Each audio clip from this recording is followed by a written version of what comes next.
Hello, my friend, and thank you so much for tuning in to our collective energy reading for the month of June. As we are heading into the height of spring and our transition into summertime here in the Northern Hemisphere.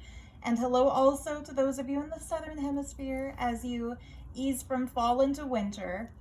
This is a time of group energy transformations. So I'm curious to look at the crystal ally cards just to see which kinds of energies are at play in our lives during this shift of the seasons. So as always, I'm going to tune the energy in my tarot space and in the deck and in all of our collective frequencies by playing a little bit of singing bowl. And as I do that, if you would like for this message to relate specifically to you, I invite you to take in a deep breath with me. Exhale slowly when you feel ready.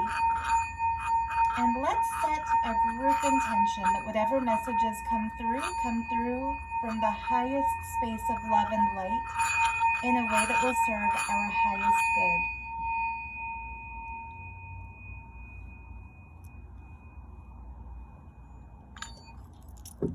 So I'm going to draw 3 cards today from the Crystal Ally Oracle deck.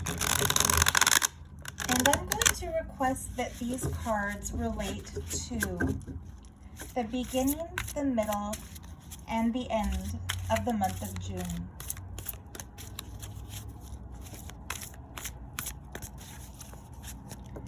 So we're looking at the beginning, the middle, and the end. Very interesting energetic spread here. So what we're going through collectively is a shift into manifesting greater personal power. The beginning of the month of June, or what we can call the now moment, if you're watching this video sometime in the future, the now is all about magic. Labradorite is an air element stone that represents intellectual ability, thinking things through, learning on a higher plane, wisdom, and especially tapping into your innate spiritual understandings. When we see the Labradorite card of magic right side up, I'm just going to put a little Labradorite stone here just to invoke more of that flashy, powerful energy. When we see this card right side up, it shows that as you're watching this video, you are in a space of setting the intention to become more mystically aware. So whether this is something innately spiritual in nature, like meditating more, opening your third eye, hearing your intuition, developing your psychic abilities, or whether it has to do more with the intelligence in a physical framework, such as studying for an exam, getting a good grade, reading a book, finishing a project. No matter what it might be, the wind element or the air element is blowing in your favor right now to help you pursue those goals. And especially anything that you're doing with regards to magic and manifestation, you are getting an added push. Now, because air element is the intellectual element, I would highly recommend to tap into this magic. Think very carefully about what it is that you want and strategize a plan that will allow yourself to get it. So sometimes when we're doing our manifestation work, and by we, I mean myself included in this, sometimes when we begin to manifest something for ourselves and to tap into that magic, we already have a preconceived idea of how that manifestation is going to come to fruition, how we're going to get the results that we want. And as a result of that, we might be blocking the universal energy flow that will deliver what we want in a different way. That's one way that we can kind of block our blessings, is by being too uber specific about what it is that we want and how it is that we think we should get it. The other way that we can block our blessings, on kind of like the polar opposite end of the spectrum, is to have absolutely no idea how we're going to get what we want. And therefore, part of us doesn't believe that it's even possible to get what we want, to manifest our highest ideal or our greatest dream, or to achieve the ultimate aspiration. And so we want it, we want it, we want it. We tell the universe, we put it on a vision board, we visualize it, we daydream about it, but it seems so far removed from reality that we don't think we're going to get it.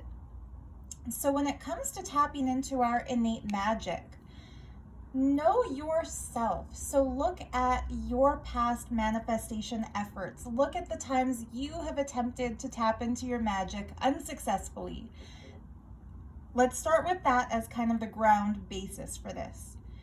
If ever you have tried to manifest something and it hasn't materialized, look to see which end of that blockage spectrum you fell into. Were you being too precise and too specific? So for example, if you want to manifest love and romance, were you fixated on a single individual person who may not have felt towards you what you felt towards them, and tried to manifest an ideal partnership, but with that specific person? Or did you apply to a university and you had no safety schools and you wanted just that one dream school? Or did you want a great career or a million views on a TikTok or anything else like that that's super, super, super, super specific? And perhaps if you would ask the universe not for one individual person by name with probably their address and their social security number because you have stalked that individual, could perhaps you have asked the universe to send you someone whose vibration is an ideal match for yours, where there will be a mutual attraction, a mutual love, and an equal energy put into the connection? If you are too specific and you want to get into that one school and only that one school, or get that job and only that one job, or get a million views on this TikTok, or you quit, you give up, you're not doing social media anymore, a lot of the time that will block your manifestation from happening, because what our mental mind knows is quite different from what our higher spiritual realization knows. It's kind of like we might not get what we want, but we'll get what we need.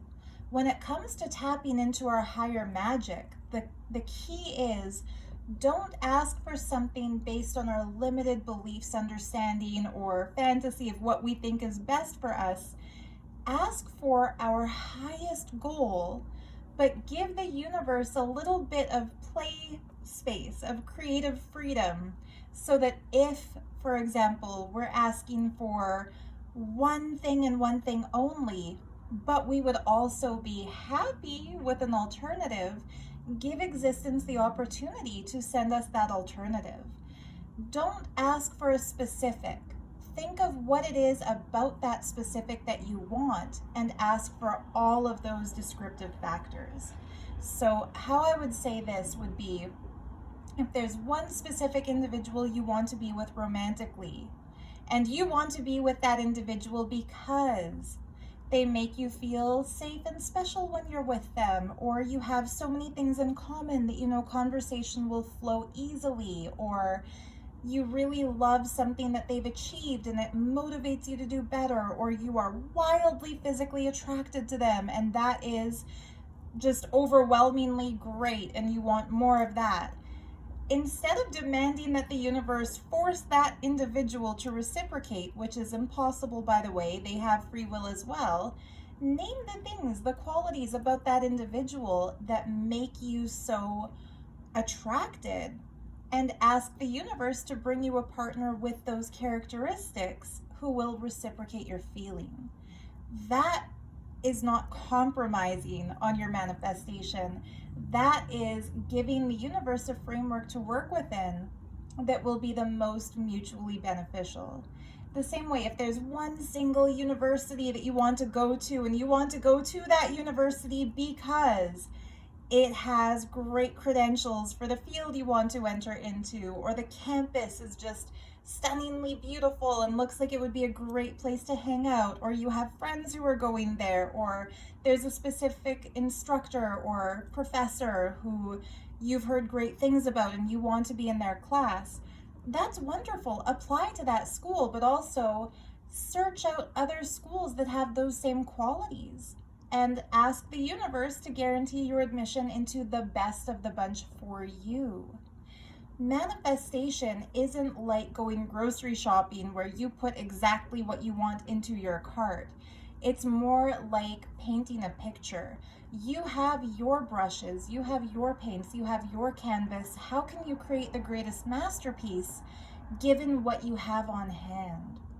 It's not like conjuring something out of nothing. It's about co-creating your reality with a little bit of existential help from the universe. So if you fall into the category of being too specific in what you ask for when you manifest, learn to ask for all of the qualities of the thing that you want, and then wait for the universe to show you the best form in which those qualities can materialize in your life.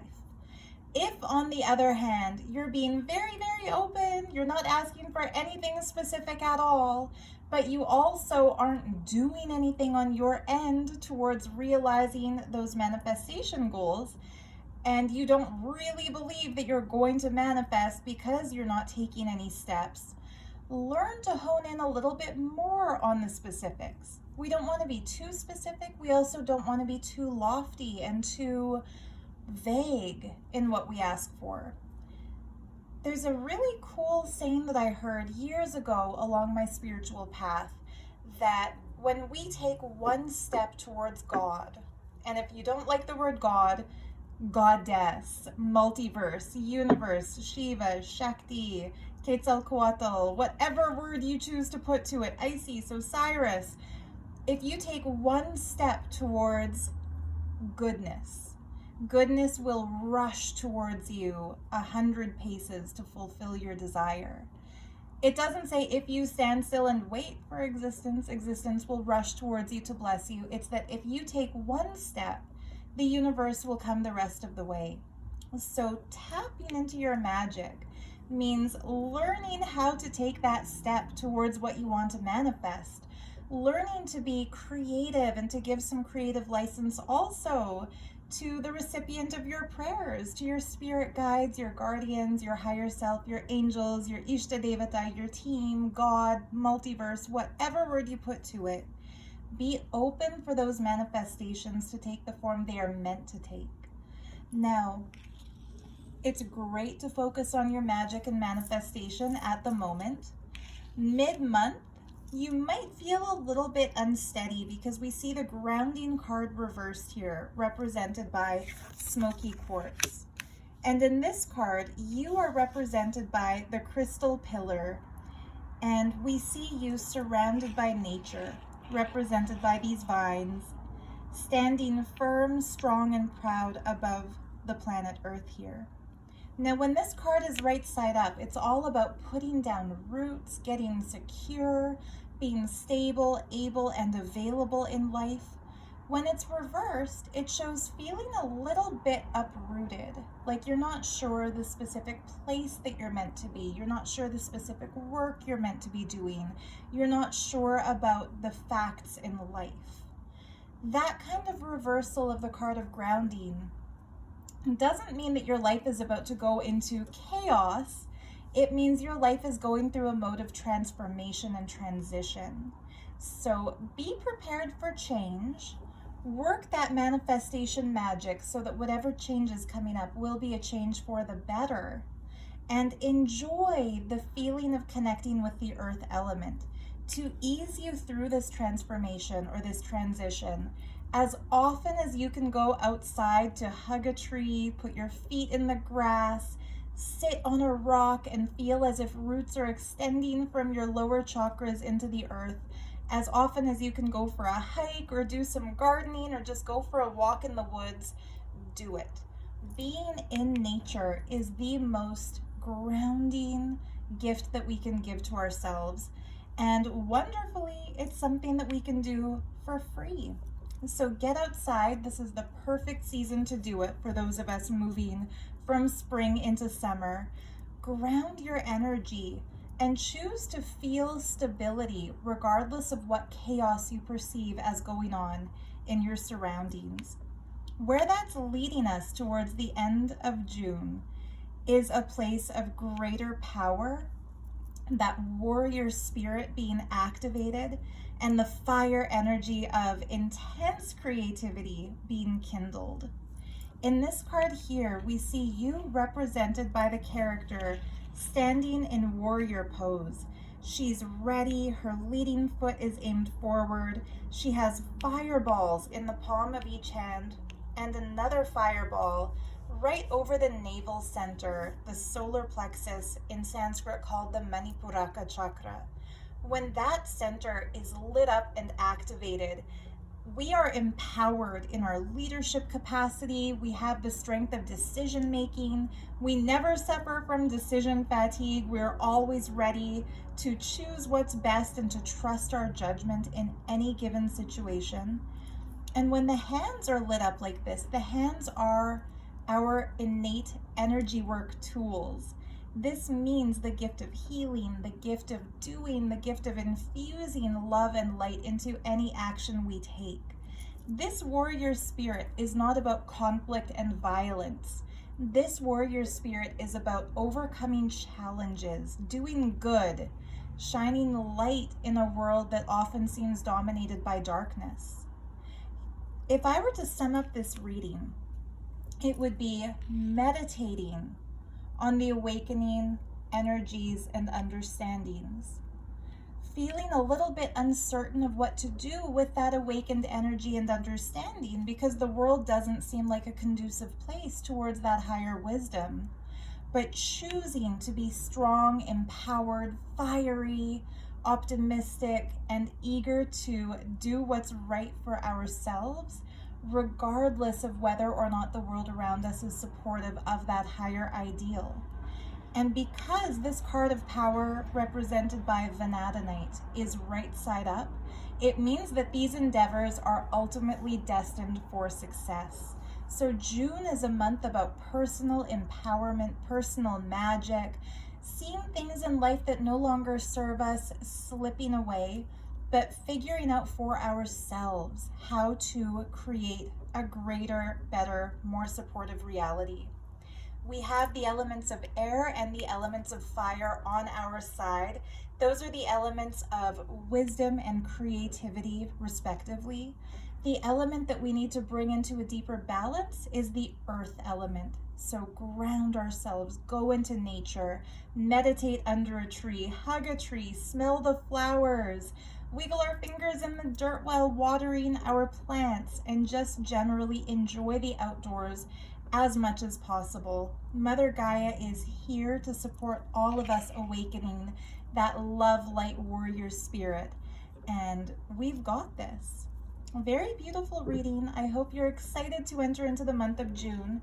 If any of you have ordered readings from me on Wizio and you've sent me follow-up messages in Wizio, just a heads up, Wizio does not give me access to your email address or any other way of contacting you once I've sent you the video link, making it a very problematic platform to try to interact with people on.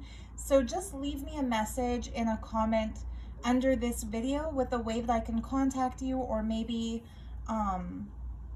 send me a message through another means. For example, you could book a reading through my Etsy shop, or just send me a message there if you've already booked that reading through Wizio. I have listed tarot readings in my Etsy shop also, and I prefer that you order them through that instead of Wizio, just because Etsy is a much more user-friendly, creator-friendly platform. But yeah, I wish you all the best in the month of June. Thank you so much for joining me in today's energy reading. For those of you on my Patreon, you can hop over to the private message that we'll have for you there. And if this is where we're ending it, just thank you once again for joining. Much love and happy summer.